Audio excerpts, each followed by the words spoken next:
I said, I wish you would. Hey everybody, we are back, and we are so excited to be back with you guys on Sassy Sundays. Sassy! Sorry for the tardiness, but we had to get everything together over here. We had one plan, but now we're going with the next plan, which was pretty awesome. So just so you guys know, it's been a little while since we've been here back on our podcast, and during that time of absence, we've been over here getting some things together. Next week, we're going to launch our official website. Woohoo! So we're excited about that. Hope you all are able to, once we get that launched, go visit the website, check it out. And it is in its early stages, so please bear with us. Today we're just going to jump right into it.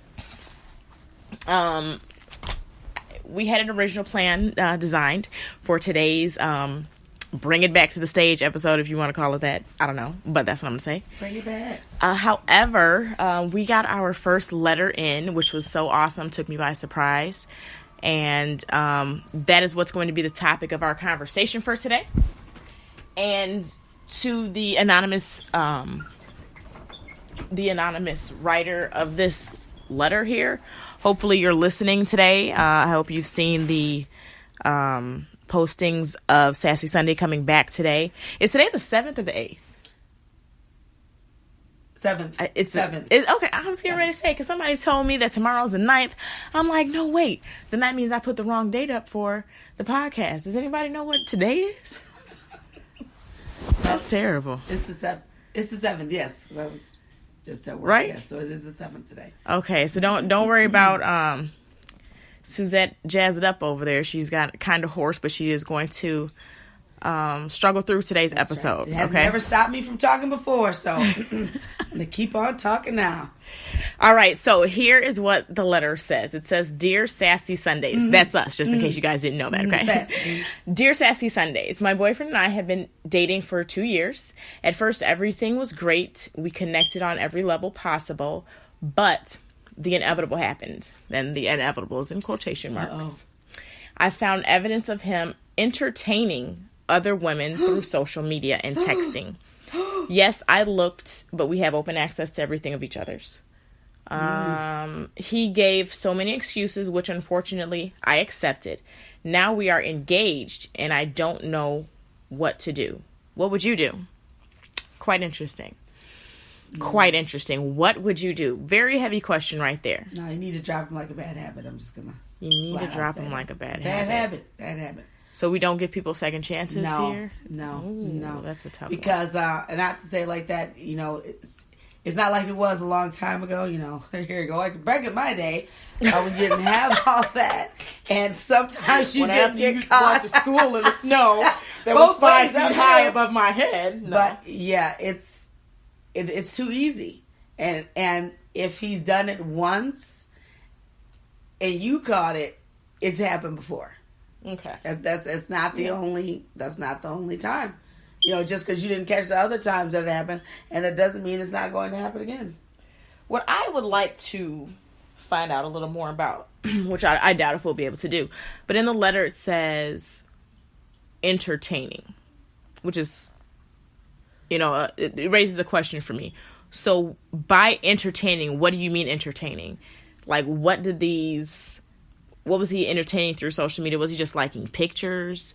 Was he talking to them through like Messenger and DM and stuff like that? And then it gets to the part where it's at the texting. Like, it's one thing if it's social media. You can friend anybody you want to on social media, have conversations of that nature. But then when it gets to the texting portion, that means at some point you all exchange numbers. So It goes to a deeper level right there. I think where the problem lies here is when it says, I accepted the excuses. I mean, by accepting the excuses, that means you're just saying you have an open door and open pass to do what you want without any type of repercussion, knowing that I'm always going to be there. So if you're accepting, you've already said that you've accepted the excuses, and it's been so many, at this point in the game, I don't want to say that you're stuck. I'm going to play a little bit of devil's advocate right here. If you've already accepted it, then what do you expect to happen? Like the first signs of that, and I mean, you know, I'm all for giving people second chances and whatnot.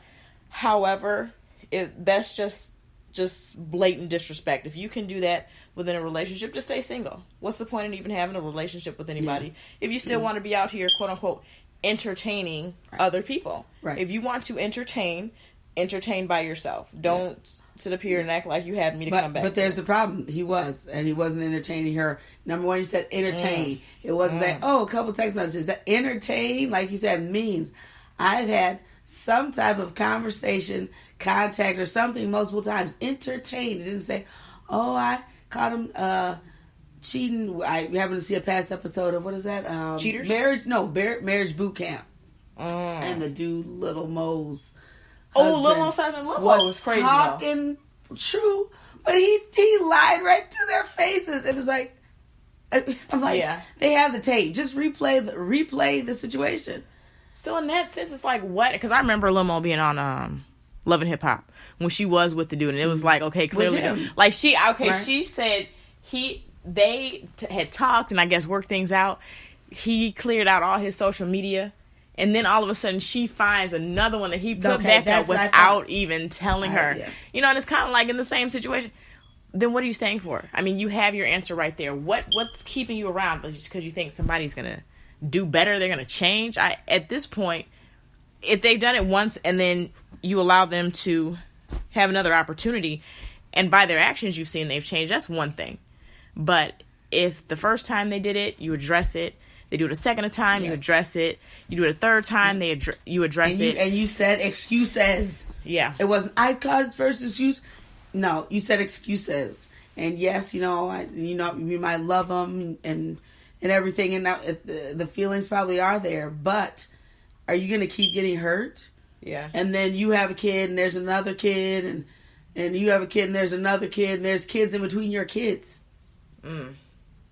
I mean, are you going to take that on and they're not your, no. And that brings it back to the point of like, how much are you willing to allow? Like, because what's happening here is only what you're allowing. If you don't allow it, then guess what? It's not going to happen. At some point you need to stand up for yourself and, just say, here is the door and there's no re-entry. It's like one of those, like on the highway, when you get on the tollway, some of them have the exit, but you can't get back onto the on-ramp to get back on the highway. You got to make it like one of those type of scenarios. This is a one-way, and here's your ticket off. So you can go, bother somebody else and make somebody else miserable. Because that's just stressing you out. That's stressing you out because you're the only one worried about it because he's not. Exactly. You're the only one, that stressed you out and you don't deserve to be stressed out and start having health problems, your hair falling out, you're not getting any sleep, you're paranoid. What if he starts seeing these people actually, or has already done it? You don't know what you could get. He could bring something back to you. Exactly. That is exactly true. And I mean, I think a lot of people go through this. Yeah. I think, yes, it happens more times than not where we just allow, especially as women, you allow someone to continue to cross the boundaries that you've set. I mean, if you're going to allow them to cross the boundaries, then don't set them. But if you're going to set boundaries and limitations, which everyone should set for themselves, because that provides a healthy environment and a healthy relationship, then you need to make it clear and make it known what your boundaries are, and that you're not going to allow someone to cross those lines that you've set. And of course they have to be realistic. Right. You know what I'm saying? But then sometimes, and I have to say this from experience, you let stuff happen because you're like, well, I don't have to deal with it. Well, that's occupying somebody's time, and I know that exactly because that's what I said. And it wasn't anything interfering with me. I knew it was happening. I guess you could say I thought I was the main chick, wound up being the side chick, and I finally said, okay, I've had enough. And the individual thought I would never say that I was going to keep going on doing doing it the way it had been happening. And I said, no. I said, I'm done. Come get your stuff. He never thought I was going to say that. And he totally changed his tune. I said, now I don't know if your fiance is like that, but he changed his tune and had to totally reevaluate his situation.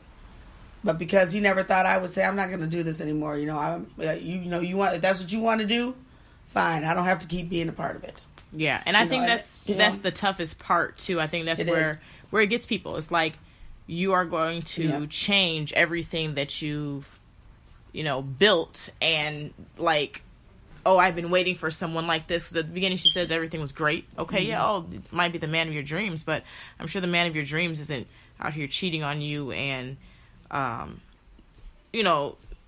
making you feel insignificant and less of a person than who you actually are. And just the thought of not having that person, letting them go.